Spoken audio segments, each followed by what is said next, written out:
Le salon de l'auto et de la moto a ouvert ses portes sur le plateau d'Uezel. Et pour de nombreux Belges, c'est le bon moment pour acheter une nouvelle voiture en raison des remises proposées par les constructeurs. Et pour nous, bien entendu, c'est aussi le bon moment pour vous parler des options de sécurité.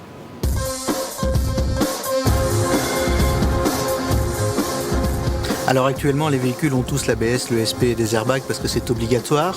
On a aussi de plus en plus la fixation ISOFIX pour les sièges enfants, mais on peut ajouter différentes options. Alors la plus courante, c'est le limiteur régulateur de vitesse pour pouvoir soit bloquer la vitesse à une vitesse maximale, soit choisir une vitesse que l'on gardera sur des longs trajets. On retrouve aussi de plus en plus des aides au parking et parfois même, carrément maintenant, des freinages automatiques en cas de présence d'un obstacle, voire d'un piéton. Alors si on a du budget, il y a évidemment toutes les options qui peuvent permettre de contrer une distraction ou une erreur du conducteur. Il y a le freinage automatique, il y a aussi le maintien de voie qui permet à la voiture de rester entre les voies. Par exemple, suite à une distraction, voire à un malaise ou à un coup de fatigue, la voiture peut avec le volant rester dans la voie et par des signaux lumineux vous avertir qu'il y a un problème et éventuellement vous inciter à vous arrêter. Une option qui est assez sympathique, qui est arrivée ces dernières années, ce sont les grands phares automatiques qui permettent de se concentrer uniquement sur la conduite pendant la nuit, de ne pas devoir jouer avec les commandes des phares pour passer des grands phares au feu de route. Donc ça c'est vraiment très confortable et très efficace parce qu'on a très peu d'appels de phare en retour, donc ça prouve que ça fonctionne bien. Il y a aussi les systèmes de parking automatique, donc pour faire les créneaux automatiquement.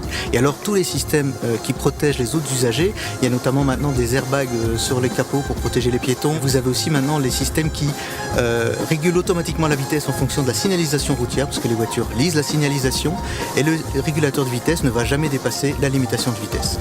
Les constructeurs ont également pensé à un phénomène qu'on rencontre malheureusement trop souvent sur les routes, c'est la somnolence au volant.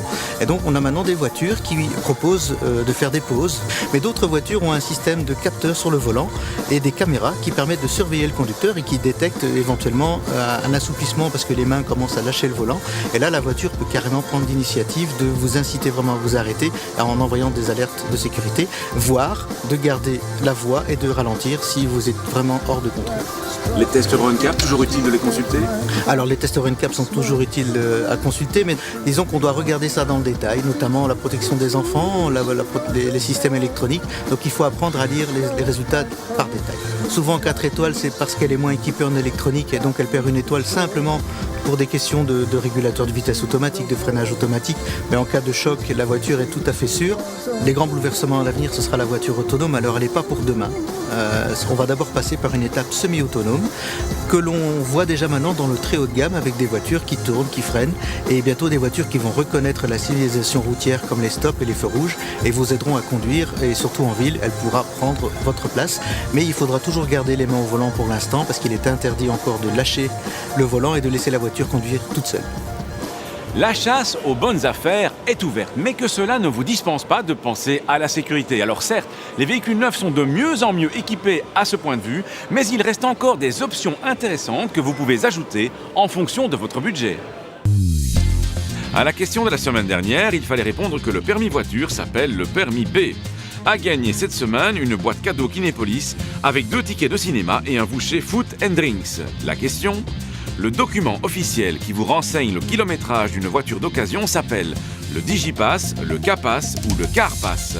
Soit vous téléphonez au 0905 56 493, soit vous envoyez un SMS au 6020 en tapant contact 1, 2 ou 3 et vos coordonnées complètes.